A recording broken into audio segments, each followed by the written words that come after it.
Di dunia bisnis yang serba cepat kayak sekarang, kita kan selalu cari-cari cara baru buat menang persaingan.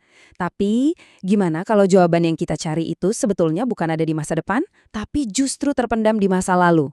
Nah, kali ini kita bakal bedah sebuah tulisan akademis yang menarik banget tentang bagaimana prinsip-prinsip kuno ternyata bisa jadi kekuatan super buat bisnis modern. Kedengarannya mungkin aneh ya, tapi inilah inti dari pembahasan kita. Kita akan lihat gimana strategi pemasaran yang diajarkan oleh Nabi Muhammad SAW ternyata masih relevan banget, bahkan bisa dibilang revolusioner untuk pasar zaman sekarang. Oke, kita langsung aja ya. Pertama kita lihat gambaran besarnya dulu, terus kita bedah strategi spesifiknya sama 4 nilai etis yang jadi dasarnya. Habis itu, kita lihat gimana semua ini diterapin di contoh nyata sebelum kita tarik beberapa kesimpulan penting di akhir. Oke, kita masuk bagian pertama. Kita kan sering banget ya dengar soal marketing yang ya kurang etis, iklan yang nggak jujur, persaingan yang curang, macam-macam lah. Nah, di saat kepercayaan konsumen lagi turun kayak sekarang, kita akan kenalan sama sebuah alternatif yang akarnya itu dari prinsip etika yang sudah teruji ribuan tahun. Jadi apa sih pemasaran syariah itu? Gini deh, bayangin ini kayak sebuah kerangka kerja di mana semua yang kamu lakukan, dari bikin produk sampai ngejualnya, harus sejalan sama prinsip kejujuran, keadilan, dan transparansi. Jadi ini bukan cuma soal label, tapi benar-benar pendekatan dari A sampai Z. Nah, kutipan ini nangkep idenya dengan pas banget. Intinya, ini bukan soal anti-profit loh, tapi lebih ke nambahin semacam kompas moral dalam berdagang. Ini soal gimana caranya bisnis kamu nggak cuma untung, tapi juga jadi sesuatu yang positif buat sekitar. Dan ini bukan cuma teori ya. Dua contoh nyata dari Indonesia yang diangkat di sini adalah Swalayan Pamela di Yogyakarta dan Latansa Gontor di Ponorogo. Kita bakal bedah bareng-bareng gimana dua bisnis sukses ini menerapkan prinsip-prinsip kuno ini dalam praktek sehari-hari. Oke, lanjut ke bagian kedua. Buat yang udah familiar sama 4P marketing modern, produk, price plus promotion, kalian bakal lihat kalau strategi kuno ini ternyata nyambung banget.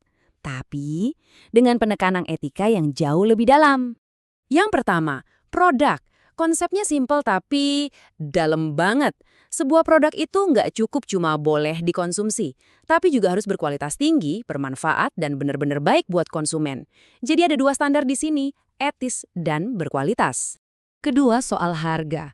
Di sini kuncinya itu kesepakatan bersama, jadi bukan adu licik atau banting harga gak sehat, tapi soal gimana caranya mencapai harga yang sama-sama adil dan disetujui kedua belah pihak. Transparansi itu segalanya. Ketiga, tempat atau lokasi. Intinya, bisnis itu harus gampang diakses dan strategis. Tujuannya, biar tercipta pasar yang fair, di mana semua orang punya kesempatan yang sama untuk ikut serta, baik itu penjual maupun pembeli. Dan terakhir, promosi. Oke, buang dulu bayangan soal iklan yang heboh dan muluk-muluk. Di sini, promosi itu intinya membangun kepercayaan jangka panjang. Ini tentang ngasih layanan yang luar biasa dan komunikasi yang jujur, biar pelanggan kamu jadi fans berat bisnismu. Nah, sekarang kita masuk ke intinya, jantung dari semua ini. Kalau 4P tadi itu rangkanya, 4 nilai ini adalah jiwanya. Inilah fondasi etis di balik setiap keputusan bisnis. Jadi ada 4, syidik atau jujur, amanah atau bisa dipercaya, fatonah alias bijaksana, dan tablih yaitu komunikatif. Ini bukan cuma karakter pribadi ya, tapi ini adalah pilar-pilar dari sebuah bisnis yang berintegritas. Nah, yang keren dari sini adalah gimana nilai-nilai yang tadinya abstrak jadi bisa diterapkan langsung. Coba deh lihat, syidik itu dipecah jadi jujur dan ikhlas, atau tablik jadi supel, kerja tim, dan cepat tanggap. Ini benar-benar kayak cetak biru buat jadi pemimpin bisnis yang beretika. Oke, kita udah paham nih prinsip dan nilainya. Sekarang, yuk kita lihat gimana prakteknya di dunia nyata. Kita balik lagi ke dua studi kasus kita, Swalayan Pamela dan Latansa Gontor. Soal produk, dua-duanya ketat banget soal halal, itu harga mati. Bedanya, Pamela ini kan buat masyarakat umum ya, jadi mereka jual macam-macam, tapi tetap disaring ketat. Nah, kalau Latansa, mereka lebih spesifik, fokusnya ke kebutuhan para santri. Gimana dengan harga? Wah, dua-duanya realistis banget. Mereka nggak asal nentuin harga, tapi benar-benar riset pasar dulu.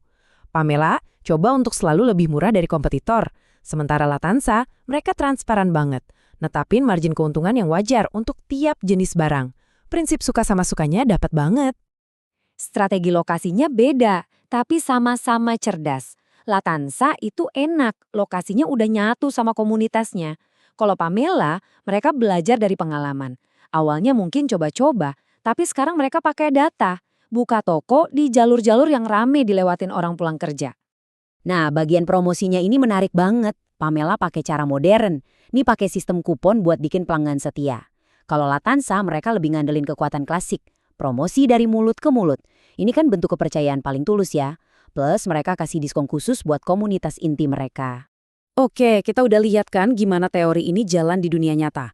Jadi apa nih pelajaran pentingnya buat kita semua? Mari kita simpulkan wawasan kunci dari 2 studi kasus yang luar biasa ini.